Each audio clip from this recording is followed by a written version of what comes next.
Welcome everybody to the February edition of the Building Operator Association monthly meetings. And a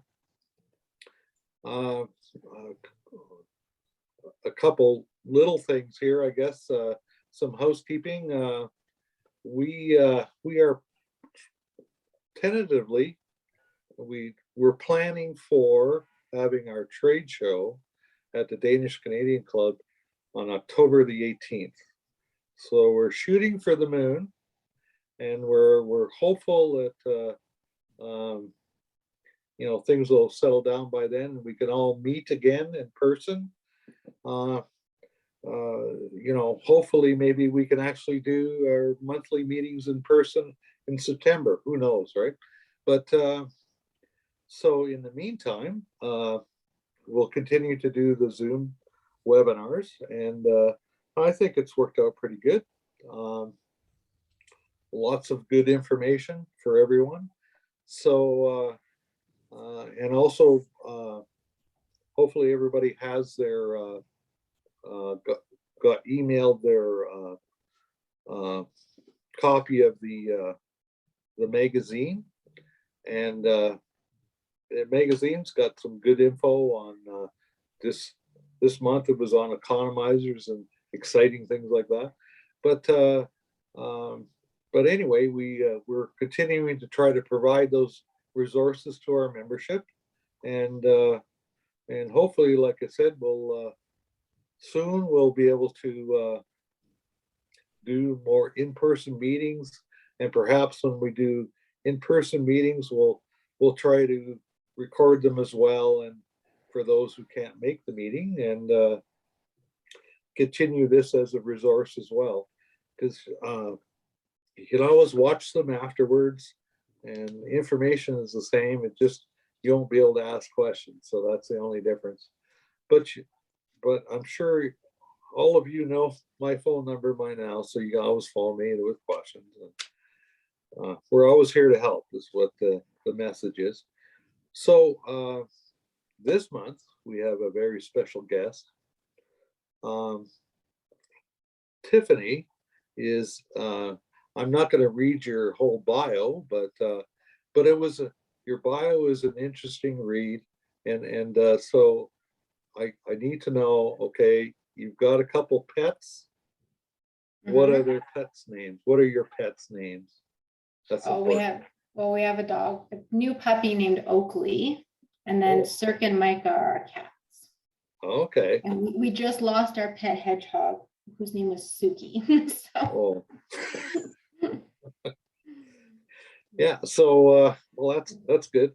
So Tiffany is you have a wealth of experience in the both the building and the industrial water treatment field, and you're Alberta educated, living in Calgary, but you've done time in Edmonton. God bless you. So, and I'm assuming you're from Alberta? I am. Yep, born and raised in Calgary. Same with my parents as well, which is rare sometimes. Yeah. So there you go. So we have a local expert. Holy smokes. Well, this is good. So the objective of today is to talk about some fundamentals of water treatment, and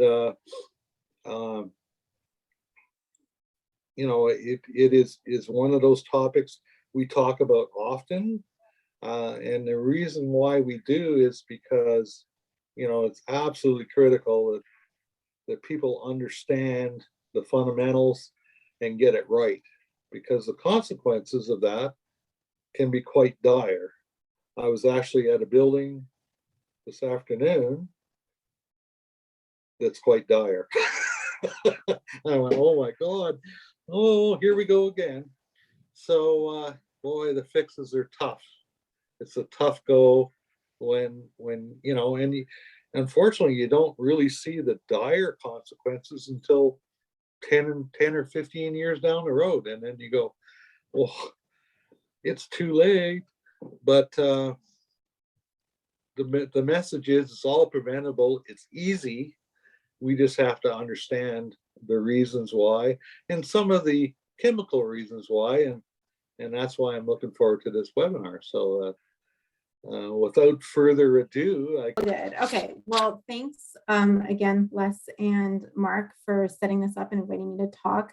As you mentioned, Mark, when you know the chemistry and you understand a little bit better, then you can ask the right questions and then you can prevent future problems, because sometimes it can be neglected and sometimes you can forget exactly what it is what is important. And then when you realize what's important, sometimes it's too late. So just a quick, you already kind of introduced me, but I'm here in Calgary and I've done this for about 15 years. The bulk of my time has been here in Calgary in the commercial and institutional space. But I've been to been all throughout Alberta throughout the years, either way. So I do like your mask, by the way. Oh. That's pretty awesome. It took 2 years to find one that I enjoyed wearing all day. So today we'll chat about closed loop chemistry. So there's a ton of systems in your building that require water treatment, but there's a lot to every part of it in terms of steam and cooling towers. So just talking about the closed loop chemistry keeps it a little bit more reasonable, and then we can talk about other systems later if time allows. But I want to just talk about essentially closed loop design, how you want to treat them, options for treating them, what you want to monitor and why, methods of monitoring, and then talking a little bit about operational best practices, and then some tips on, or just some glycol information at the end. So hopefully it's useful. Please feel free to throw questions to Les and Mark and interrupt me as you see fit. I can sometimes ramble a little bit, so if I'm happy for the interruption if a good question comes up. So I'll chat about starting with this closed loops design. So what is a closed loop? It's in its principle, it's pretty simple. It's just a system that doesn't lose a lot of water ever. So unlike a steam system or a cooling tower system, you're not making up a lot of water to it. But with these systems, there's a ton of variability. So you have tons of different kinds of systems: chilled water systems, hot water heating boilers, thermal storage, radiant loops. All of those things would fall into the category of closed loops because you're not using a lot of water. The big difference between closed loops and your cooling towers and your steam boilers is how they work.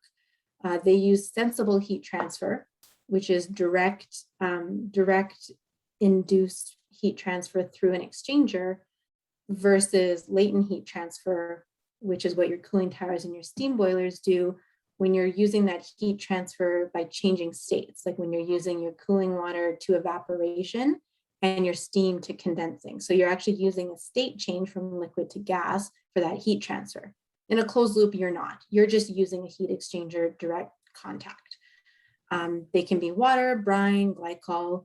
You generally want high quality makeup, not high quality like demineralized makeup, but city water or better, because you don't want to start putting a lot of stuff in the water because it's going to stay there a long time and you need to know what's in it. You tend to have a little bit higher inhibitor levels. It can have high temperature and you have a lot of variability to your pHs, but generally you want pH above 9 unless you have an aluminum in the system, and you're going to want a lower pH at that time. So overall, when we're treating closed loops, we're treating for the three main factors that you're treating. Same thing for steam boilers and cooling towers. You're treating for corrosion, deposition, and microbiological concerns. You want to prevent corrosion and deposition and monitor and prevent microbiological. So we'll kind of go through each kind of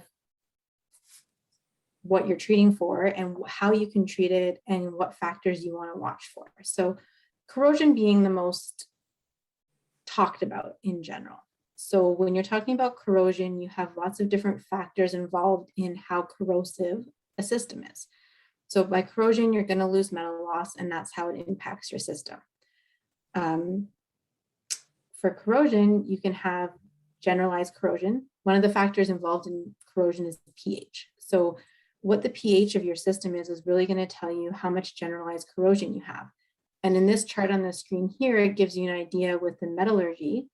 With mild steel corrosion, you can see lower than 4.5, you're really going to have high corrosion rates.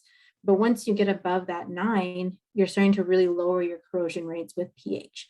So you can really help stay in that right window to prevent corrosion in general. But then you can see on the blue line on the graph there is that that's aluminum.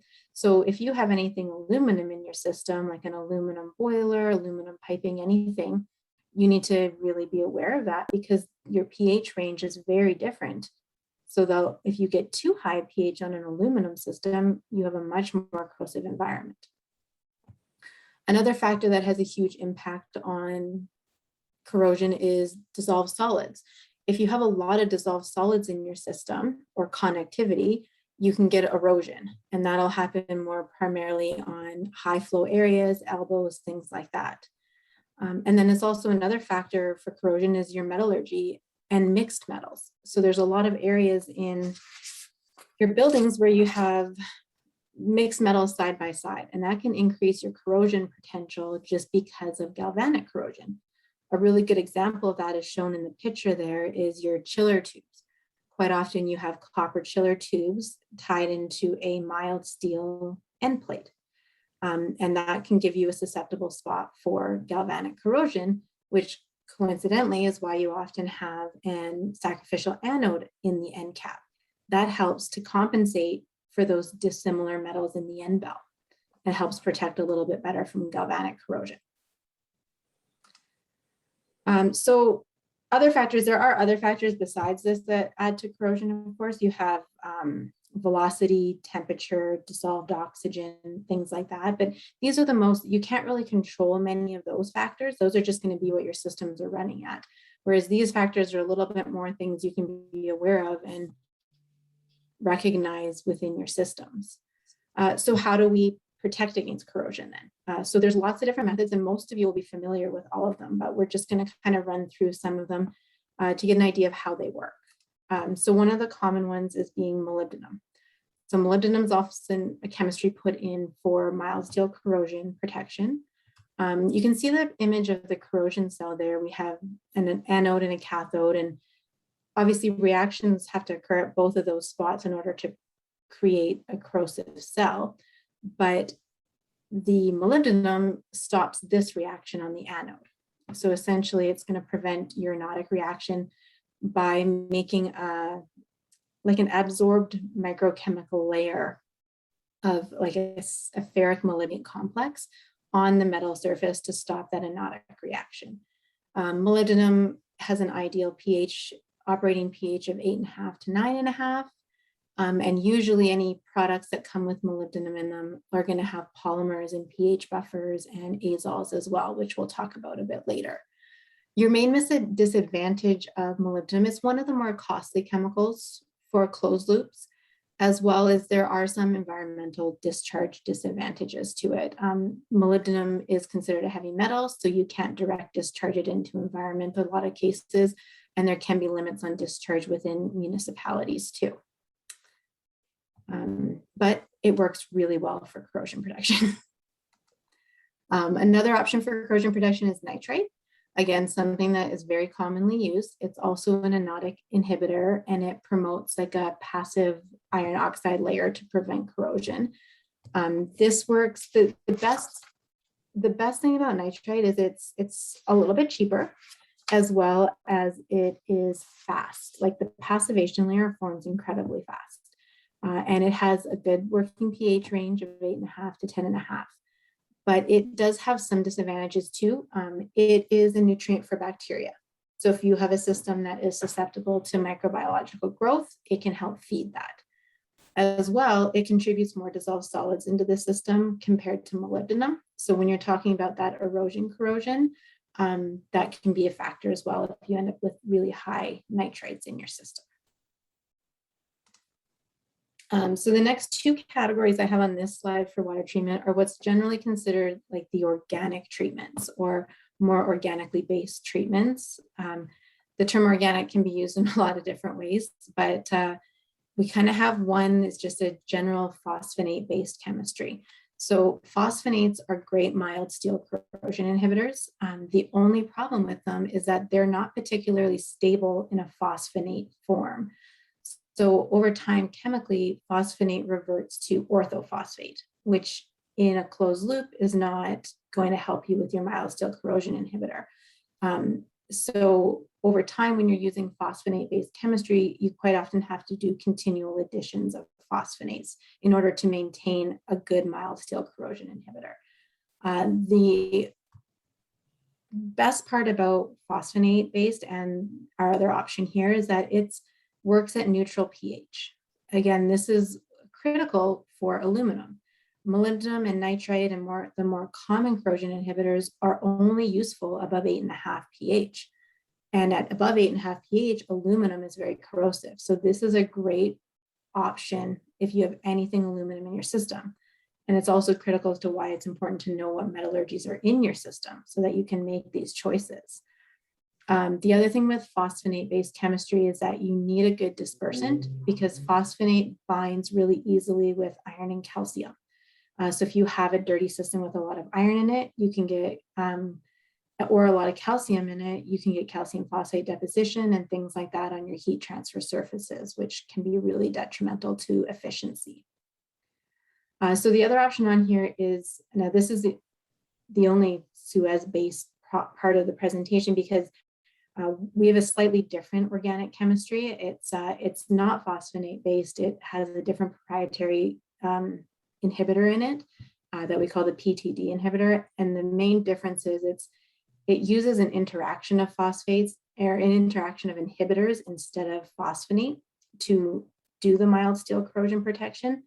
The benefit to it is, unlike phosphonates, it doesn't revert back to orthophosphate. So you don't have that continual need to add product to it. As well, for both of these chemistries, phosphate is not the easiest thing to test in the field. You have to do a cold digestion or a UV digestion in order to test it in the field. The OR-4407 has a potassium in it, so you can test potassium, which also can be challenging to test in the field too. But just some differences in the way they work.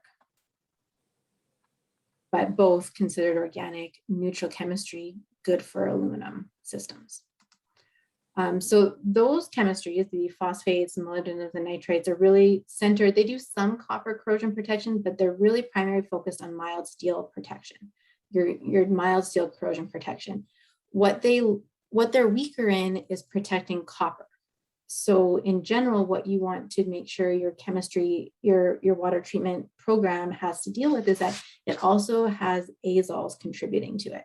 So azole chemistry is, there's a couple different kinds out there. There's TTA and BZT are the most common ones. SUEZ has HRA, which is a halogen resistant azole we designed. But all of them work a very similar way in that they do like an absorbed layer into the metal surface, as well as being able to bind with loose copper in the system to prevent it from corroding. So it does like a layer, it does a semi-absorbed layer on the metal, on the copper specific metal to protect it from corrosion. And then it also binds with loose copper in the system. The benefit of having that, where it combines with loose copper in the system, is that copper can plate onto mild steel. And then when it plates onto mild steel, it gets that galvanic cell and increases corrosion rate. So being able to complex it in the water helps prevent that. The one downside is that oxidizing biocides destroys that protective film for both TTA and BZT, which is why SUEZ designed the HRA molecule, because it is resistant to halogens. So it won't break down in the presence of halogens. But in a closed loop, you don't have a lot of halogens, so it's less critical as to which one you're using, as long as you are aware of that something is protecting your copper and that it's in the system. The final note on that side there is it's important because particularly in glycol systems, because they have really large copper coils and you can have a lot of issues with them. So making sure you have enough protection of those coils can be really important.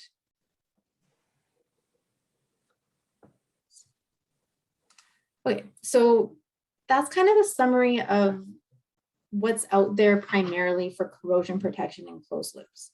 Can I ask a Um, question, Tiffany, if you don't mind? Yes, please Some of the do. newer buildings are using a very thin metal stainless steel Schedule 10 piping on their heating and cooling systems. And what Mhm. would you suggest for that, for stainless steel? Honestly, stainless steel doesn't need a lot for corrosion protection. It has its own, stainless steel is got its own corrosion protection. That metal itself doesn't corrode. For corrosion protection, that's not as important, but what you have to be really careful of is chlorides. Okay. You cannot have very many chlorides in a system that has stainless steel. So anything with brine or cooling or pool water or cooling tower water, anything with chlorides in it, you have to be really careful of. Yeah. So there's a couple good research papers on stainless steel exchangers and stuff. I can forward it to you to forward out if that's becoming a more common thing you're seeing. Of course. Thank you. Right. But yeah, so aside from the corrosion part of things, we want to protect from deposition. There's obviously a lot of reasons we want to protect from deposition.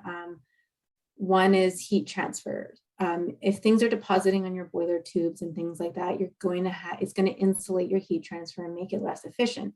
As well, if you're insulating your heat transfer, you can get hot spots in your boilers, you can blow tubes. In addition, and you can also get buildup and debris that ends up in like plate and frame heat exchangers where it'll get plugged off, things like that. So making sure you have something in your chemistry to save you from deposition is important. Most treatment providers do a polymer-based chemistry. It's essentially a long chain chemistry that keeps everything in solution so it can get to your filters and then be removed from your filters. It can only do so much. So if there's a lot of deposition, it's often not that helpful, but the other key part of that equation is the filtration part. You can pull everything into solution with polymers and chemistry, but if it has no way to get out of the system, it's still stuck there somewhere. And quite often you can find that you have systems that have like a darker color or a color to them. It doesn't necessarily mean that they don't have good polymers and dispersants in it. They actually probably do have good polymers and dispersants in it. They're doing a good job of keeping all of that stuff in solution because it's in the water. It's not laying on your tubes, it's in your water sample. The problem is making sure that stuff can get to the filtration, that there is enough filtration and that the micron size of that filtration is small enough to remove it. We'll talk a little bit more about filtration later in the presentation. The one thing to note with polymers and dispersants for closed loops is they can get consumed over time. So if you have a system that you've added chemistry to on day one, but 10 years later, you've never lost any water and you've never had to add any more chemistry to it, it's pretty safe to say that your polymer's probably been used up by that time.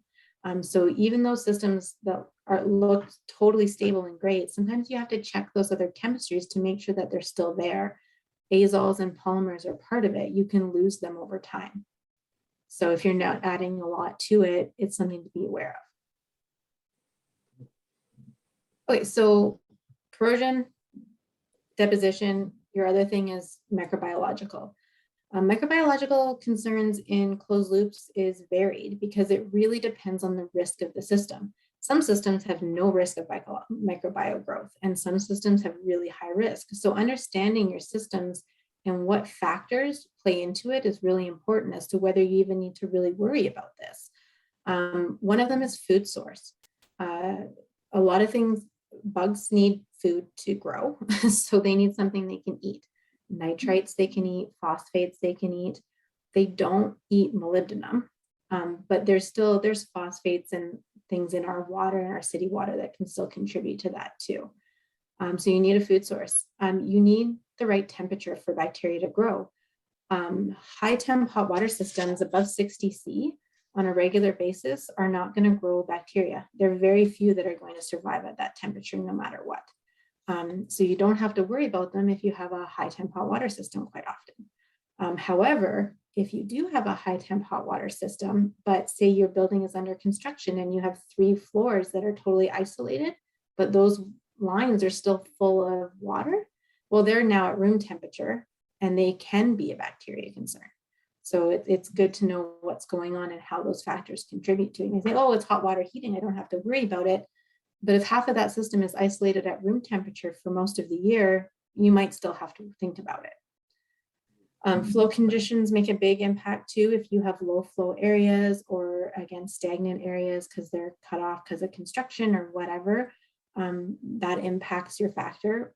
How well your filtration works impacts it as well, because bacteria like deposition. They like places to hide, as well as filtration. I'll talk about it a bit later, but when you kill off bacteria, if you don't have good filtration, all of your dead bugs are still in the water and they become a food source for the next generation of bacteria.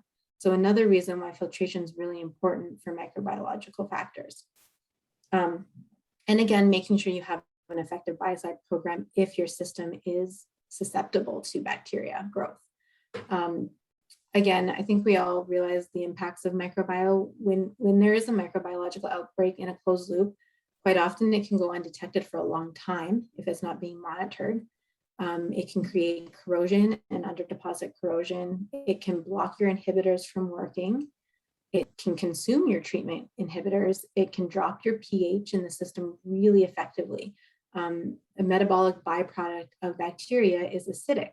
So if you have a lot of bacteria living in your system, you're going to drop your pH quite quickly. And then it also can foul exchangers and heat transfer surfaces as well. So what do we do about bio? The one thing is, based on your risk factors, you need to monitor for it because it's not always easy to find. On systems of high risk for getting bacteria, you should be doing some monitoring, and I'll go into methods later.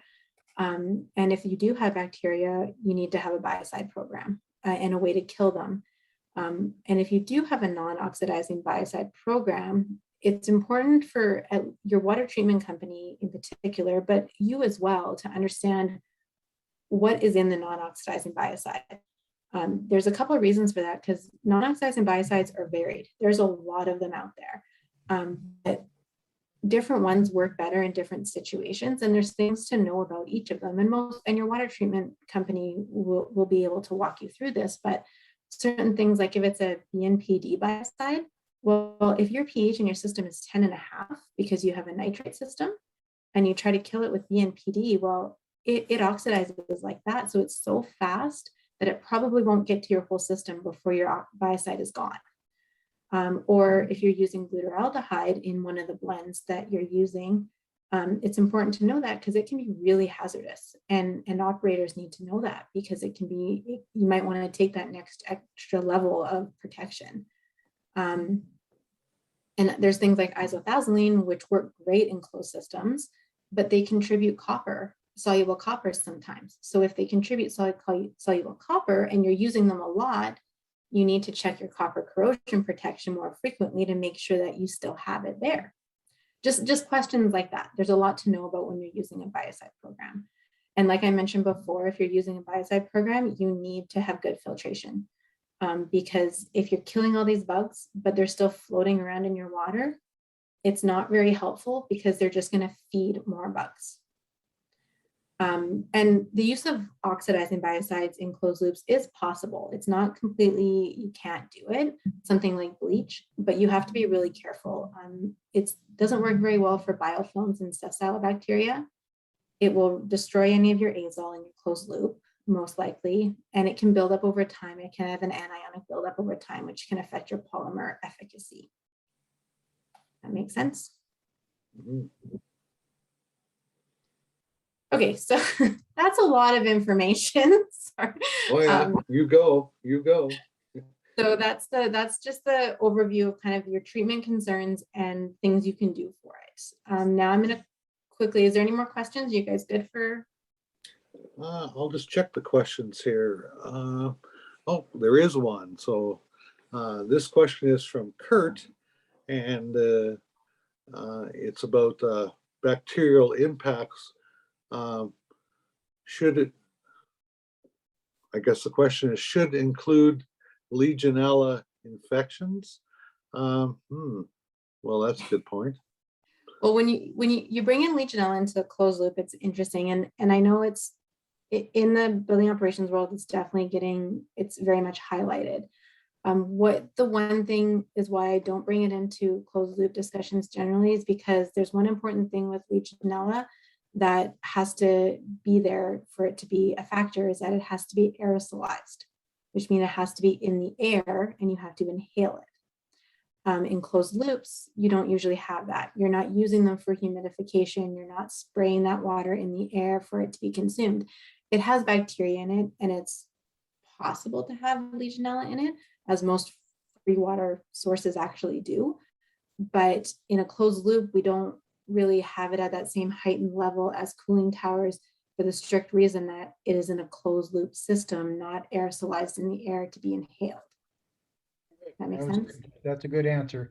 I had a question as well, is that in the summertime, we tend to turn off our heating systems and just let them ride. And as much as we try to encourage people to circulate them, we want to maybe bring those chemicals up a little bit on the heating systems during the summertime. So if I was going to add more chemicals and I was keeping it, for instance, at 50 parts per million, what percentage would I bring it up to last me, for a period of time? Would I add 10% to make it 55%?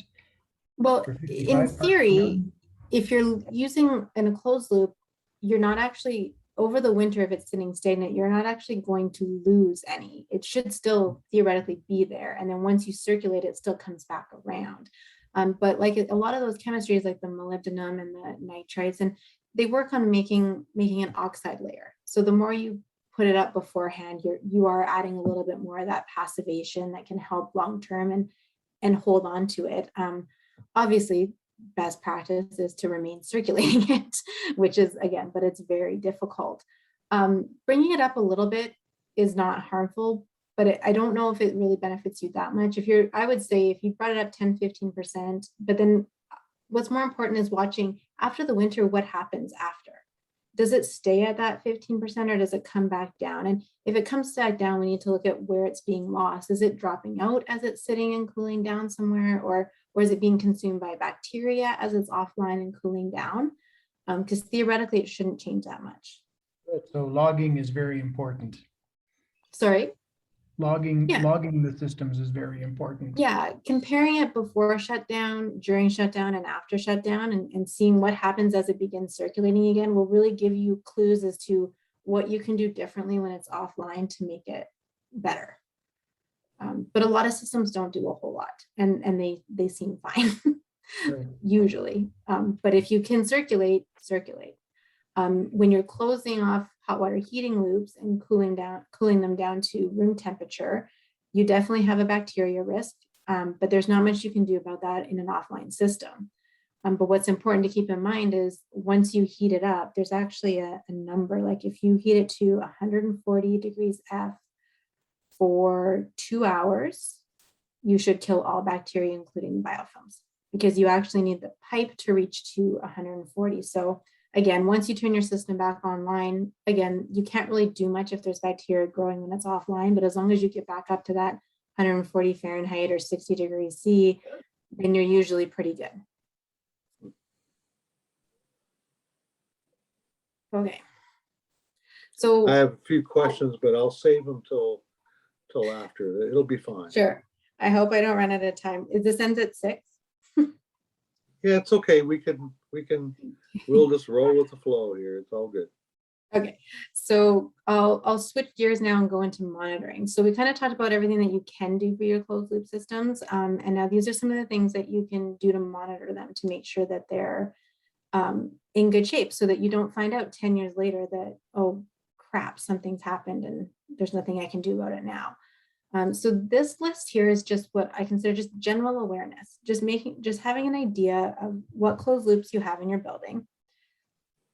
What metallurgies are they? Are they primarily copper? Are they primarily mild steel? Do you have any aluminum? Do you have stainless steel? All of those things can be really important when you're troubleshooting later, particularly if you have an aluminum boiler that has just failed and maybe you didn't know it was aluminum. Well, we can tell pretty quickly why, because you have to treat anything with aluminum in it a lot different than anything else, right? Another general awareness thing is system volume. There's thousands and thousands of closed loops in this city. Very small percentage of them know what the volume of water is in those closed loops. Now, you don't need to know down to the gallon, but it's important to have a ballpark idea of what it is. Is it 10,000 liters or is it 100,000 liters? Just getting a point of reference is important for if something goes wrong. For dosage rates, for chemistry, it's important. For makeup volumes, it's important. Particularly if you get a bio outbreak and have to hit it with a biocide, knowing a rough idea of that volume so you can calculate a dosage is important.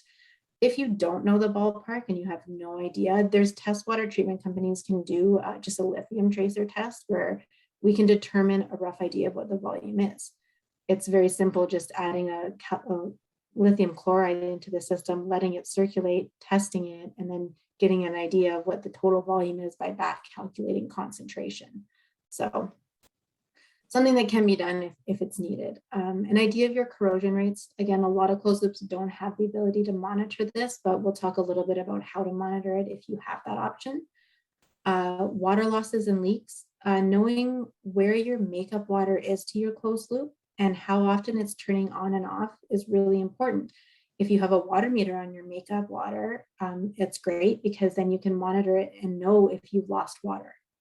A lot of times these systems make up automatically and no one really knows how much water they're consuming. So you could be losing water through an exchanger, through a drain continuously, or through a pump seal that you don't even know about. So if you have an idea of how that makeup works, it's going to help troubleshoot later. Inspections, anytime a piece of equipment is open, look at it, take pictures of it, compare it to previous years. Make sure it looks the same. Make sure there's nothing worse or better, or just note the condition of it.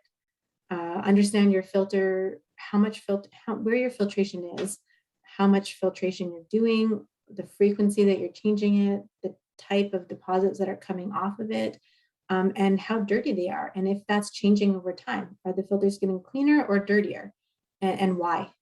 And looking into why that might be changing over time. And then just having an idea of stagnant conditions.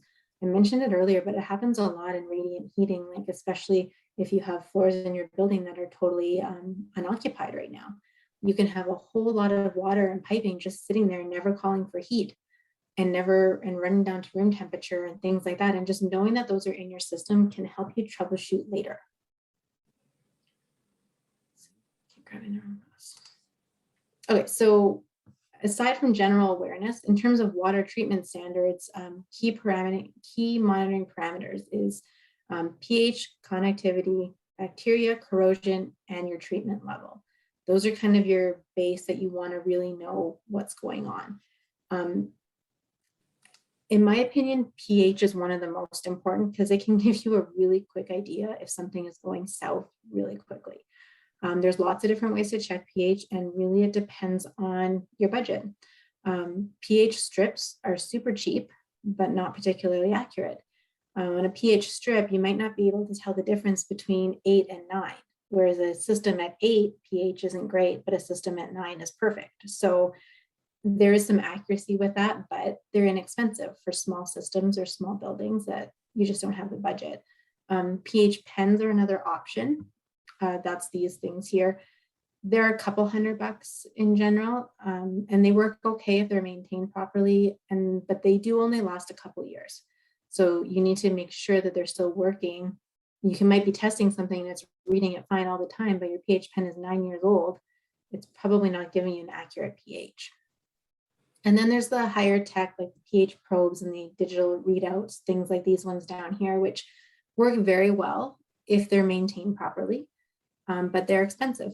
They're not cheap, and they need to be kept in water. They need to keep stored in a pH of 4 solution. They can't freeze. They need to be calibrated regularly. So again, lots of ways to monitor pH, depends on your budget, but they're all important to maintain the equipment, or else it's kind of useless. Connectivity is another key monitoring parameter. Again, connectivity meters, you have like analog ones and digital connectivity probes. They all work quite well. They seem to last really well, and you just have to do basic maintenance to them, and they can be a valuable tool to know what's going on in your system. So bacteria testing, there's a couple ways. I guess the important part is there's more than one type of bacteria. In general, we have planktonic bacteria and sessile bacteria. So your planktonic bacteria is free floating. It's what's in your bulk water. It's aerobic, it needs oxygen. And you can just take the water sample and test it on a Petri film, which is what these things are here. Like I have them sitting here for different various customers waiting to see, but you put a 1 ml sample on there, wait 3 days, count the number of bacteria CFUs, and you have an idea of what's in your system. Dip slides are the other option for free floating bacteria. Again, you just dip them in the water and they either grow bacteria or they don't. Both are valid ways to monitor bacteria. At SUEZ, we prefer Petri films because they're much more accurate at lower levels. For me personally, I use dip slides as kind of more of a positive or negative. It either has bacteria or it doesn't, whereas in a Petri film, I can get down to like 2 or 3 or 4 bacteria and I'll know, okay, well, there's a little bit, but nothing to worry about. I'm well under 10,000, right? Whereas dip slides, I find I consider them more positive or negative. Sessile bacteria is what gets really complex or more complex in closed loops because it's not easy to test for. It's what grows in biofilms. So if you have a biofilm where you have anaerobic conditions with no oxygen, you can have sulfate reducing bacteria, things that are essentially, if there was like sludge in the bottom of a U pipe or something, you can have like bacteria building up in there. But you're not going to be able to test it by just grabbing a water sample. So if it is suspected that you have a sessile bacteria issue, a lot of things that can be done is put these little coupons can be installed. They're little mesh screen coupons, and you can install them in your system. Essentially, you're trying to make it grow a biofilm on that coupon, and then you can test that coupon for sessile and anaerobic bacteria. It's not that common to do in a closed loop, but sometimes if you have a system that's continually having a bacteria problem and you can't figure out why, there might be a low flow area somewhere in that building that has a bunch of sludge built up with sessile bacteria in it that's just re-inoculating the water constantly. So that would be one of the more deeper troubleshooting monitoring techniques. Wouldn't be something I would usually do regularly on a closed loop, but something to be aware of. So aside from bacteria monitoring, corrosion monitoring, again, this is something that is great for closed loops, but not always available.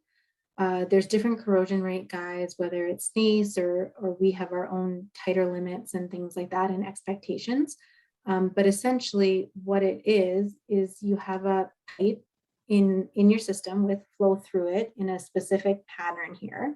And you pre-weight a piece of metal, put it in the system for up to a year, and then you pull that piece of metal out and do a post weight. And it's a very small, and you can from that calculate a metal loss. And that will convert to a corrosion rate. It's a great tool to have because you can say always like I have lots of molybdenum, I have lots of nitrate, my pH is good. But this just proves it in a way. Like this is proving that, okay, all of your treatment is therefore now we have low corrosion rates. So that's just something to keep in mind. Now corrosion coupon racks, they're on a lot of closed systems, but they can also be really done improperly. So the flow through a corrosion rack is really important. If the flow is too high, your corrosion rates are going to show high when they might not be. If the flow is the wrong direction or you have the coupons in the wrong spots, that can also give you false high corrosion rates. So it's important to make sure your water treatment company helps you set this up in a way that makes sure it's accurate numbers, because there's nothing worse than someone saying, well, my corrosion rates are through the roof. Well, but your flow through your coupon rack is 10 times what it should be. So you have corrosion because of velocity, not because the system is not in good shape. So it's kind of a hit or miss. If it's done properly, it's a wonderful piece of data. Okay. Okay, so bacteria monitoring, pH, connectivity, corrosion rates, those are all wonderful.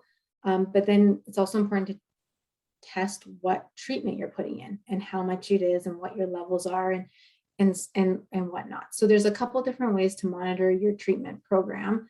Titrations and drop tests are some of the most common.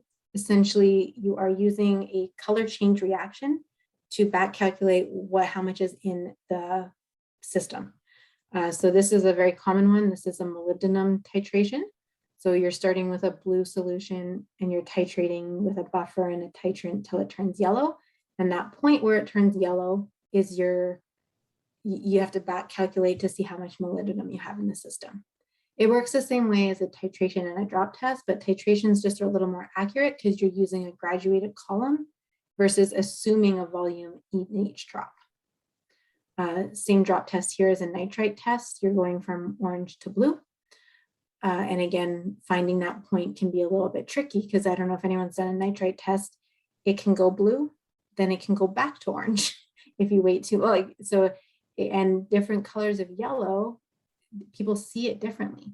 So someone might see like a grayish yellow and say, oh, that's sunshine yellow. And that's right. But I would probably titrate it 20 more mils than that to get what I see as an endpoint yellow.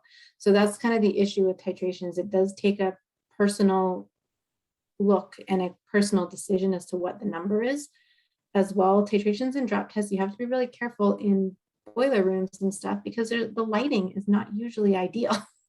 So you have to really make sure you can see those color changes really nicely to be able to monitor them properly. So titrations are done, molybdenum and nitrate, they're common for that. Now, we have colorimeter testing, which in theory works the same way. You're doing a reaction in the vial that's changing a color. But instead of you reading that color change and exactly how much it is, the meter sends a light through it and it gives you a wavelength back and essentially converts that wavelength to a number. So it's reading the color for you. These are great, but they're not cheap. And they do a lot of different tests on 1 meter. You can do nitrate, molybdenum, phosphonate, potassium, azoles, polymer. There's a ton of tests you can do on them.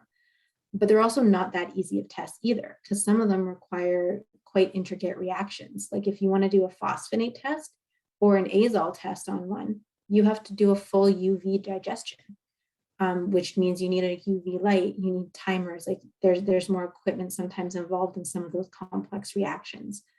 Other reactions like potassium, we use this to do our potassium tests sometimes, but the testing range isn't ideal to our product range. So you have to do a very large dilution in order for the reaction to work, which can then affect your accuracy. So again, it's not perfect, but it's helpful.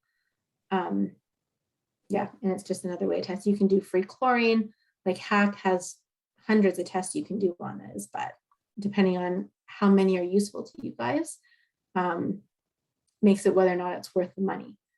Often people can use these for closed loops if they already have one for a steam boiler or cooling tower and things like that. You normally wouldn't purchase something like this just to test closed loops.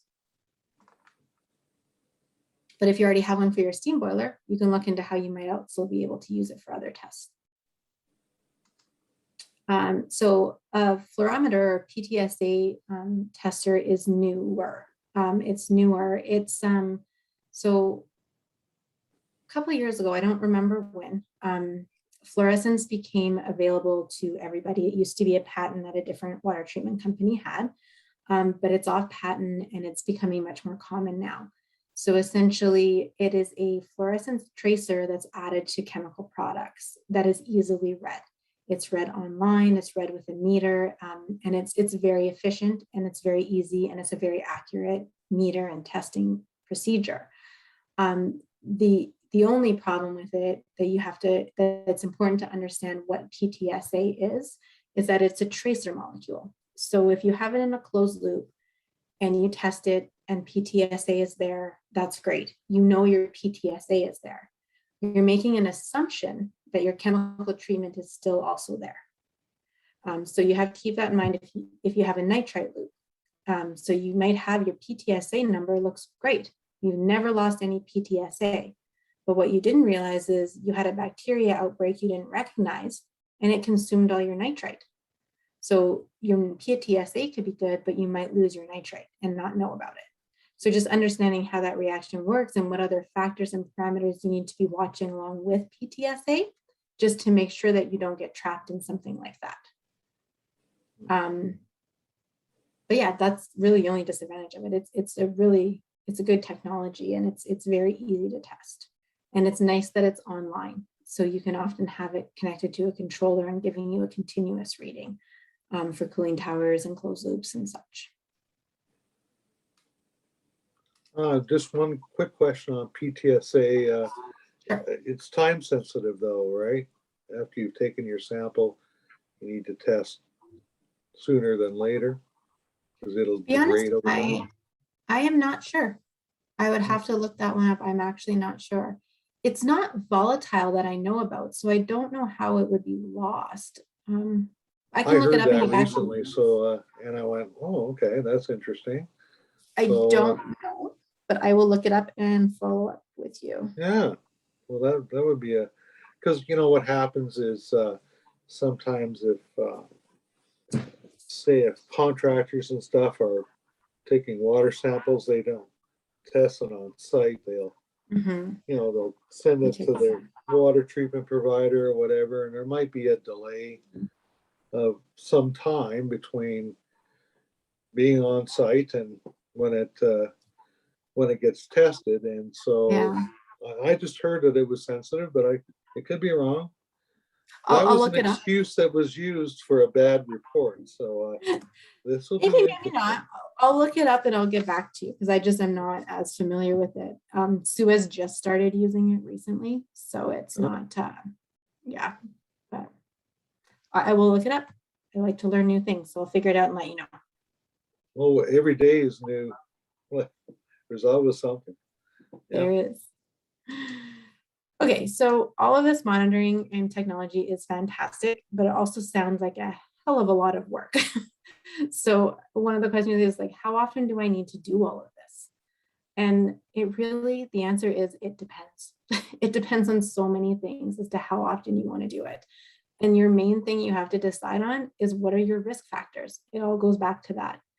If you have a closed loop system that is perfectly stable, it never loses water, it never loses pH, every time you test it, the molybdenum level is the exact same and the connectivity is the exact same as it was before, well, then maybe you don't need to test it that much. But if you have a system that every time you test it, you seem to get bacteria in it or a pH fluctuation or connectivity being lost, well, then those ones you're going to want to test more frequently to find out what's going on and why it's so variable. As a general rule of thumb, I think most closed loops should be tested monthly, at least for pH and treatment level, just because they can highlight so many other things that you might be missing, like water losses, leaks, things like that. And azoles, because they're hard to test, it's hard to test them every month, but if you want to test them, it should be at least on your radar every year, unless you're having copper problems. If you seem to be losing a ton of copper coils all of a sudden, maybe get your azole levels tested and make sure you have enough in there to protect them as best as you can. And each of these parameters work in conjunction with other parameters, right? So, and a lot of them, you have to put multiple parameters together to start troubleshooting and finding out what's happening with your system. So I just have a couple of graphs here as examples. If I have a system, all of a sudden my connectivity has dropped over time and my treatment level has dropped over time, well, that's a red flag that there's been a water loss of some sort. You might know about the water loss or you might not know about the water loss. It could go through an exchanger and not leak onto a floor and you wouldn't know. But as the connectivity drops and your makeup water kicks in, you're going to dilute the chemistry and you're going to dilute the connectivity. So when those come down together, it's kind of a red flag saying, well, have I lost some water? And you can figure that out by walking in your makeup line and seeing if you lose pressure, or you can have put a water meter on your makeup line, some way to tell, are you making up water? Another indicator, if my nitrate and my phosphonate levels drop, but my connectivity has remained the same month to month, well, then you should probably look for some bacteria because your connectivity is not changing. So you're not making up fresh water, but something's consuming your treatment. Another example is my treatment level is perfectly fine, but my connectivity level keeps rising. Well, that can be a huge indicator of contamination, particularly if you have a glycol exchanger somewhere. You could be getting glycol into your hot water loop, and that'll increase your connectivity without changing your treatment level. So kind of starting to tie all this information together and how you try to troubleshoot and find what the problem might be. Okay, so that was another whole lot of information on monitoring. Is everyone still awake, or am I just boring Yeah, everyone? everybody's fine. We're all still here. Okay, so sorry, Very it's good. already 6. So I don't know, do you want me to still do glycol? Like, Yeah, it's okay, blast for it. It's very Okay. important. So, and then those that can stay, we'll chat on after that, and for a few more minutes if you have time. And Okay. so it's no stress. I'll try to go. So I got a couple slides here just on operational considerations outside of what we've talked about already. One is filtration, because it can be kind of neglected because a lot of systems tend to have less filtration than ideal. And this is kind of a good little rule of thumb to help you determine if you have enough filtration or not. 2 to 5% of circulation rate is a hard number for anyone to know. Often your circulation changes, or it's an unknown number depending on pumping. But what you can do is take a look at your turnover rate. So basically, you want to try to target a turnover rate of less than 4 days. So if you know your system volume and you divide it by the flow through your filters, and then divide it, or GPM, this converts it from GPM or minutes to days, you can get a rough idea of what your turnover rate is. If you have a turnover rate that exceeds 4 days significantly, you might want to consider upgrading your filtration in the near future. Again, target filtration levels, closed loops, you should be able to get down to less than 5 micron. Just know what your micron size is in your filter. If you're running a 10 micron and it's lasting 6 months before it gets dirty, well, switch them to 5 micron filters and help filter out more of those smaller particles. As well, another point with filtration is don't change your filters too soon, because as filters get dirty, they become better filters.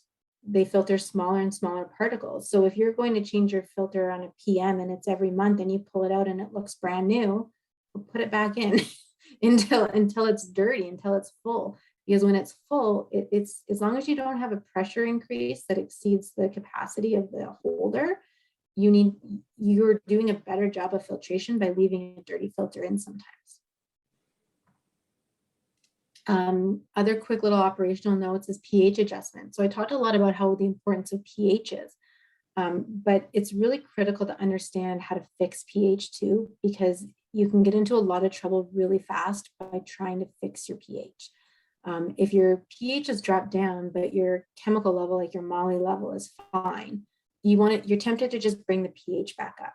And you want to bring that pH back up, but how you do it can be important.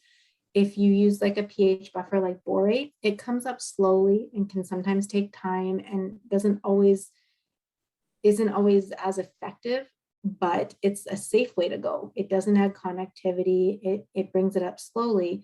But if it doesn't bring it up enough with just borate, sometimes you have to add caustic to bring it up. When you're thinking about adding caustic, you need to just take a step back and think it very slowly because caustic is dangerous adding it to a closed loop for a couple of reasons. It adds a lot of connectivity. So you need to be aware of that. As well as if you add it too quickly, you solubilize iron and you bring a whole bunch of iron into solution that can cause issues with exchangers and stuff. So caustic can 100% be used to bring up a pH in a closed loop, but it has to be done very carefully and very slowly. So that's just like my warning about trying to adjust the pH. And if your system gets too low, if you have a pH in your system of like 5, 6, 6.5, honestly, you're going to be battling that for a long time. It's worth considering just draining and starting again. So pre-cleaning and passivating equipment, this is just another little operational note, because when you guys have construction going on, it's just important to know what they're doing with the piping they're putting in. New construction, installing boilers, installing new pipes, they have machining oils, surfactants, sealants, quite often in the lines. And if they've never been cleaned before they're installed, as soon as you put it online, all of those oils and sealants get into the water, into your closed system. And they're really hard to get out. They can smell, they can cause a lot of issues with corrosion rates and things like that. And honestly, they're very hard to deal with once they're in the water. So it's just good common practice to, if you're seeing new equipment being installed, just ask the people installing it. Has this been pre-passivated? Has it been cleaned? What did you use to clean it? Like, just verify that it's been done. It'll save you a lot of trouble later. You would be surprised. at the No, I reaction. wouldn't. Yeah. But it's just those simple questions. It's usually the wide-eyed, forgive me, the boar pissing in the wind look. It's like, what are you talking about? And yeah, it's I've experienced that lots, and it's just lack of education, ignorance. They don't know any better. How's that? You know. Well, no, and the people installing it aren't worried about what's going to happen after. Yeah. They're not too worried about it. And if you have a system that's got a bunch of grease in it, you will smell it for years and years and years. And if you have a leak in a chilled water tank into a tenant space that had grease in it, you will know right away, because it will ruin their carpets and it will smell bad, and you'll have a lot more tenant complaints. Yeah. And well, the other thing that I've run across too is you know, did everything get flushed so that the cleaner got flushed out? And if it doesn't get flushed out, how do you tell what happens? And you know, a few years back, I had excessive foaming, if you can believe it, and I think that's what it was, but never, you know, it was difficult to test for. How's that? It's impossible to test for it, because surfactant, if they've used a surfactant in the cleaning process and then they put it into the system without cleaning it, well, it's soap, it's gonna just bubble. Yeah, so you get this foaming, and so yeah, anyway, interesting. Yeah, sometimes the right questions at the right time can prevent that stuff from happening later. So yeah, that was just a couple important notes I wanted to add into the presentation, but I'll quickly go through now just some glycol differences, because glycol systems can be forgotten about really easily as well. So glycol, most people are going to know glycol is used in systems that can freeze. It prevents freezing in air handling units, systems that are outside, slab heating, anything that has a risk to freeze, you have to have glycol in it. Glycol has a lower heat transfer efficiency than water. So there's no benefit to using glycol over water, except that it doesn't freeze. And how well it does depends on the percentage of glycol you have in your system. Usually in Calgary, you want 30 to 50% glycol. Once you're above 55%, there is no freezing benefit. It can sometimes get worse above 65, 70%. It actually has worse freezing protection at that point because it becomes too viscous. But you really want to target that 30 to 50% to give you that -20 to -30% freeze protection usually. You have a couple types of glycol, ethylene and propylene. The biggest difference, ethylene is considered toxic, propylene isn't. So anything with risk of human contact, food contact, environmental discharge risk, that's where you want to lean towards propylene. Propylene is getting more common because people want the less toxic just for lead and different reasons. The only downside to propylene, it has a little bit lower freeze protection than ethylene, but really not that much to be worried about. But propylene is more viscous than ethylene. So sometimes you have to consider that in pumping. It's never really been an issue that I've noticed, but it's something to note in the differences of the two glycols. Often systems get mixed. You'll end up finding a lot of systems with some ethylene and some propylene because they used to feed ethylene and then they bought a drum of propylene and it all got mixed in. The only downside, it's not meant to be mixed, but in reality, when they get mixed, you just have to be careful of what you're doing, your freeze percentage. Just use the propylene freeze percentage because it's lower, and then you know you're safe. The other really key factor with glycol is it breaks down over time. It does not last forever. And when it breaks down into acids. The list along the bottom of that slide there is the direct series of acidic breakdown that glycol takes. So glycol first break down to glycolic acid, to propanoic, and so on to acetic. The reason this is important is because as it starts to break down, it's a snowball effect. So it starts to break down into glycolic, which then causes it to break down faster. And this is an acid, so the organic acids it's producing is going to drop your pH.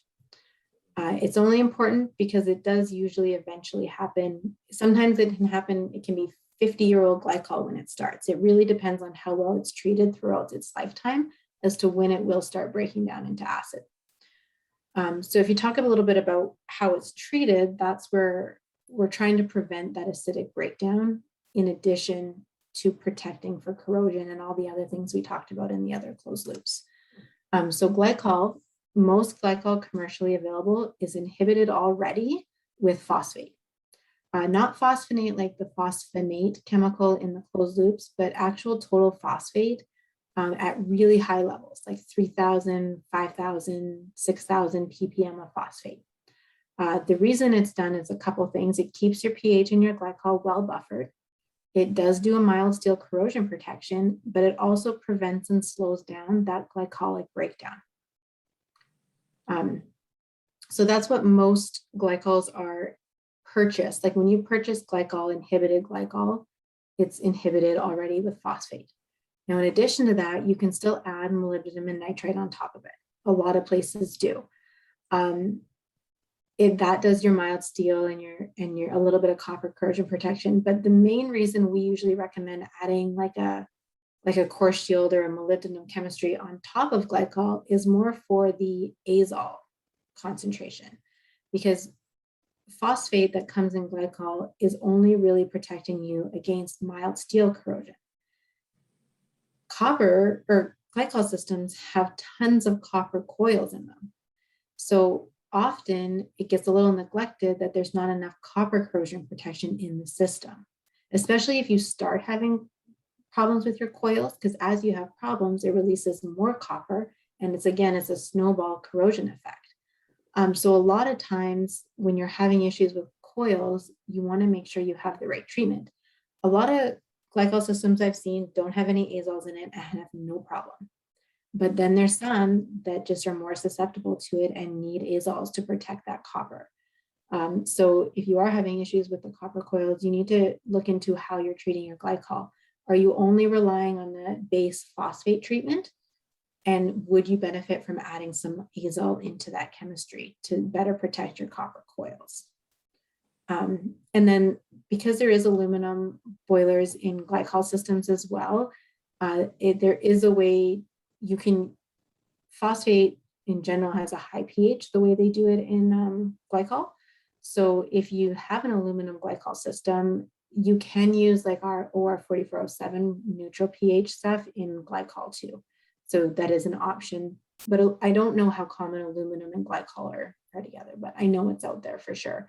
And I know there's a couple blends that we have with the OR 4407 in it so that you can have neutral pH, because usually glycol systems are run at high pH.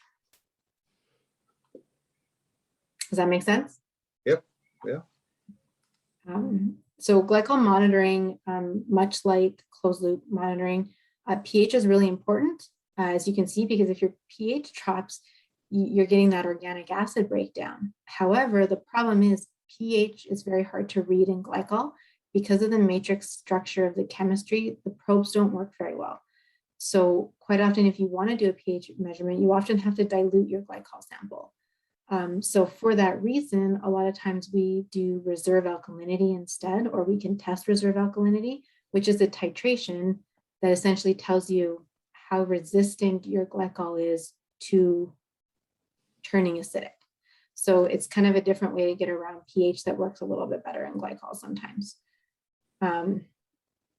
Again, testing your freeze protection, you use a refractometer, which I have an image there of the refractometer.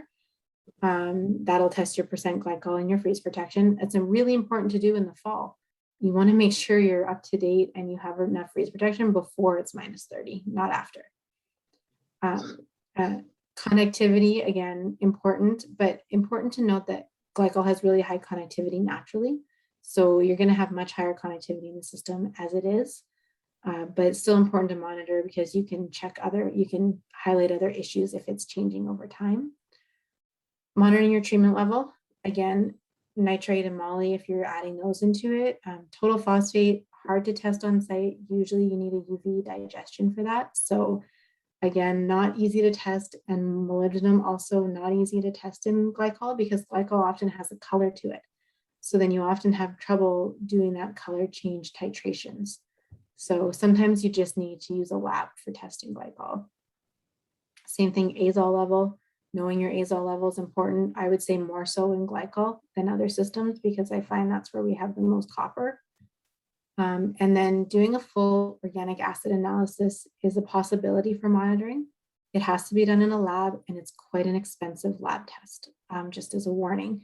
So you don't want to go out, oh, I need all of my glycol systems tested for organic acid because it's not an easy test for a lab to do. So they charge a lot for it quite often. So organic acid analysis should be used sparingly. And when I use it the most, our lab at SUEZ does organic acid testing. So we do it a little bit differently for our customer base. But if you need organic acid testing done, I would only do it if you're really worried about something. If you have a very large glycol system that you suspect is starting to break down into organic acids, that's when you want to utilize labs for that, because you want to start following that organic acid breakdown to see how fast it's happening, see which stage you're at. Are you just at glycolic acid, or do you have a ton of acetic acid? The main reason being is that will help you budget. That will help you give an indication of when that whole system has to be flipped around. Because once organic acids start to get formed, you can't go back the other way. So then you can start to see, well, how do I slow the organic acids? How much do I have in terms of a ppm acid? And that'll help me decide, okay, can I budget it this year to pull all that glycol out, clean the system, and put fresh glycol in? Or do I have 5 years before I'm going to have to do that? Yeah, no, And that that's a can big really, deal. yeah, and that can really depend on the size of the system. If it's a small little slab heating system, well, it's not a big deal. It's a couple drums. If it's 100,000 liter huge floor to ceiling glycol system, well, you have to plan for that well in advance. So organic acid analysis can help you do that. Oh, and then one other, okay, last slide. Sorry, I know it's going forever. Glycol and bacteria. This is important because glycol is toxic to bacteria. So generally, systems above 30% glycol, you do not need to worry about bacteria because it's not going to grow in a toxic environment like that. However, below 30% glycol, it no longer is toxic and it becomes a nutrient because of all that wonderful phosphate in it. Again, you're not often having a glycol system less than 30% glycol, so it's not usually a concern. But there's one common practice that it becomes a big concern in: laying up chilled water coils with glycol. Because in the winter, you fill your chilled coils with glycol, seal them up, and they're all good. They're not going to freeze. You're well protected. You're not worried about it. Well, when spring comes around and you have to put that chilled water system, do you have a really good plan for flushing that glycol out of the chilled water system or the chilled coils? If you don't, you need to really think about building one, because what happens if you don't do a good flush or you forget to flush them and just put the system back online, that little bit of glycol gets into your chilled water system and becomes a wonderful meal in your chilled water system for bacteria. So then you can get a huge bacteria outbreak in the chilled water system. It could be a very large chilled water system because it's a great temperature. It's got a perfect pH for bacteria, and you just fed it all. So that's kind of where the toxicity in glycol and bacteria, that's where I find it to be the biggest. You need to be aware of this. Also, and maybe if it's a risk and it's happened to you before, there is lots of procedures where you can dry lay up chilled water coils, just using warm air from discharge fans and things like that. So considering that to prevent the risk is also something to think about. And there, I'm officially done talking. Sorry, I know that was a lot of information and we went way over what I said I was going to do. I hope it's all good. We still have, well, a little over half of everybody is still here. So Sorry. So It's a good practice if it's possible in your building to look at using air layup. Yep. So I have a question on glycol, and this is just something I read in an engineering report a few days ago, and I went, oh. And what they were talking about was when you purchase glycol, you can buy it 100% or 50-50, and they were saying, and I don't know how true this is, that it's better to buy the 50-50 because at least in Calgary, they're saying if you mix your city water with the glycol to get your glycol concentration, the city water can cause problems. And I'd never heard that before. So it can, yeah. And actually I had a note in my notes that I couldn't see for the presentation to mention that too, actually. So thank you for bringing it up. It is a problem. Actually, all glycol should, if you buy it at 100% and mix it down in your building, you should use at a minimum soft water. Because you have that really high phosphate in there and there's a lot of calcium in Calgary city water, you deposit calcium phosphate on heat exchanger surfaces. So all glycol should be made down with softened water. And if you don't have a softened water source at your building, you should buy it pre-mixed with 50-50, because then it will already be made down with demineralized water. well, there you go. See, I learned something by reading engineering reports. My God. There you go. Mm-hmm. Yeah, definitely. No. Well, that was a good tip. So I have at least one more question. I got lots of questions, but anyway, I ran across another new term the other day. Well, new to me, and that was tenorite. And this came up in a building where, because of the type of systems they are involved, they're not able to put in conventional water treatment. So they get a buildup of this scale, I guess is what it is, tenorite. And I just didn't know the term, but it's kind of a copper and oxygen thing, from what I understand. But anyway, what happens is the scale builds up in the coils and heat exchangers and stuff, and breaks off, and then causes havoc in the system. So two extreme levels. And anyway, I don't know if you ever run across that before.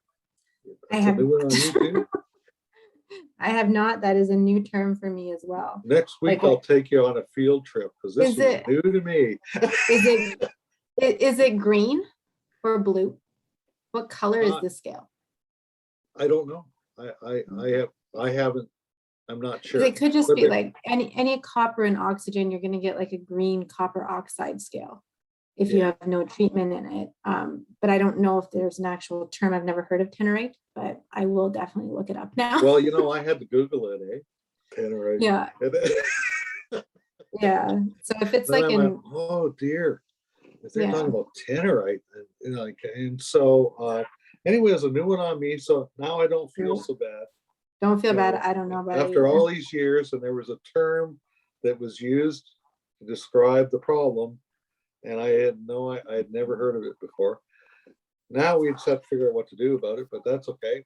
It sounds like a nightmare to me. Soft scale. It's not like we've never seen that before, but it brings up a whole subject of filtration and all of that kind of stuff, because people don't realize what kind of erosion, how extreme it is in piping, specifically copper piping. And if you get that in, it's not, erosion is very common in domestic water systems because you can't add anything. But if you have heating and domestic used together, which is in this case, then this is what happens, tenorite. So, wow. So that's why they can't use treatment, because it's got to be potable. Yeah. Yeah. Interesting, eh? So, and that sort of,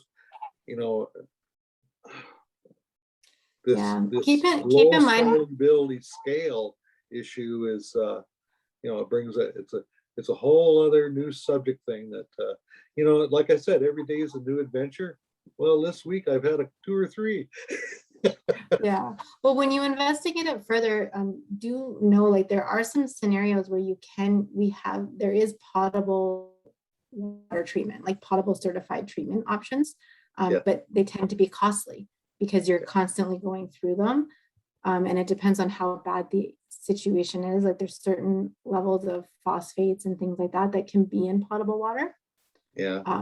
That can help with those situations if that's the case. Like there are some treatments we have that are potable for sure, but again, there has to be a high demand for it because it tends to be expensive because you're constantly adding it up to domestic Yeah, water level. because it gets consumed. Absolutely. Yeah. Yeah. Mhm.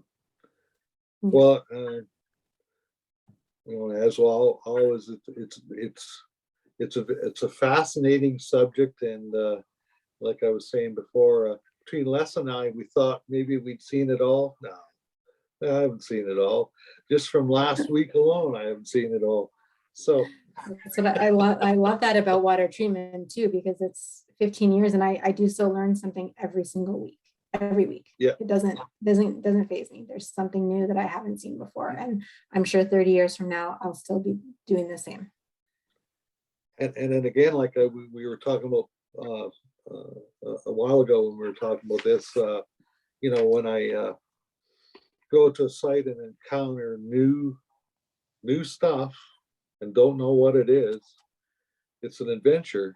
And, you know, it's a confidence thing because I don't know the outcome. And we're talking about the organic water treatment options that are out there now. I don't, you know, it's one of those things where you don't know what the long term is going to look like. You know, it doesn't give you a feeling of confidence. How long has that kind of stuff been out there? And Well, the best question to ask is getting some references of buildings that has it in it. Like before you put something in, I would always ask, like, can you give me a reference for a building and that has had this in it for 5, 6, 7 years? yeah, And let me double check. Let me see, is that going to be safe for my building? yeah. And that is, but that's the fear of all technology. Like technology is new. We have to trust it at one point because that's how we progress and get better. Someone always has to be the guinea pig. You just don't always want to be it. Well, you know, it's so different than vaccines and stuff like that. It's the same thing, but anyway, so things are changing, testing is changing, and then also, like you were saying, I guess we're going on a little bit long, but we still have a few people here, huh?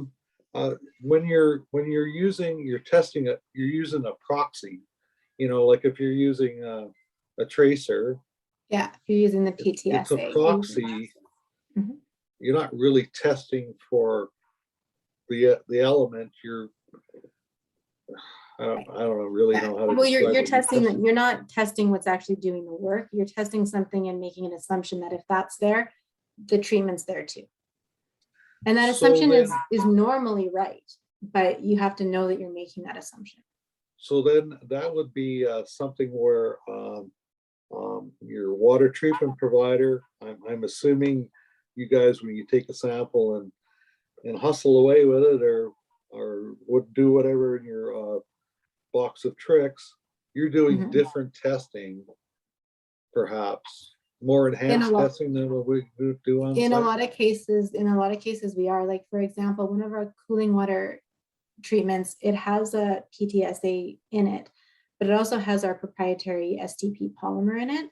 Now, the STP polymer test is not an easy test, but we can do it because we do it all the time. So in those cases, like, yeah, if you guys are testing PTSA, when I come to site, I'll do PTSA, but then I'll also do STP to make sure that they're still aligned as well. In some cases that's possible. In some cases it's not. Like if you're talking about phosphonates, it's not always that easy, or phosphates, it's not that easy to test them on site. So sometimes they have to be sent to a lab to confirm that information and things like that, which we tend to do a lot of, but we have our own labs, so our costs are quite low. If you have to be sending that to a lab to constantly be testing and checking, the cost adds up for either the chemical supplier or the customer. That's kind of the downside. Okay. And the benefit to having our own lab. Yeah. Yeah, like rather than, I don't know, Agate Labs or whatever. Yeah. Well, I guess we've we've gone an hour and a half. I guess we should probably Sorry. wrap. No. It's all good. It's entirely my fault, or blame me anyway. I don't really care. No, it's my fault too. Well, it's Nobody's I do want fault. to mention to anybody that we're talking about doing a part 2 and sometime in the spring, and that would be on open loops, so cooling towers, Legionella, that kind of thing. So that's also a topic that deserves its own hour or so. So We'll keep the next one shorter, I promise. We'll break it into more. it was good. It was good. So any final comments, Les? I do. I want to thank our platinum sponsors to help make this possible. That is Epic Building Services and Cougar Technical Services and Gentech Field Services are platinum sponsors to help make this possible. And a little talk about water treatment is probably one of the, most important jobs of a building operator is to follow through and make sure those chemical treatment is being done. Yeah, so true. And Tiffany, I want to thank you for this time that you've spent with us. Very valuable. Thank you for inviting me. Yeah. Well, thank you very much, everyone. We still have a few here, so we did real good.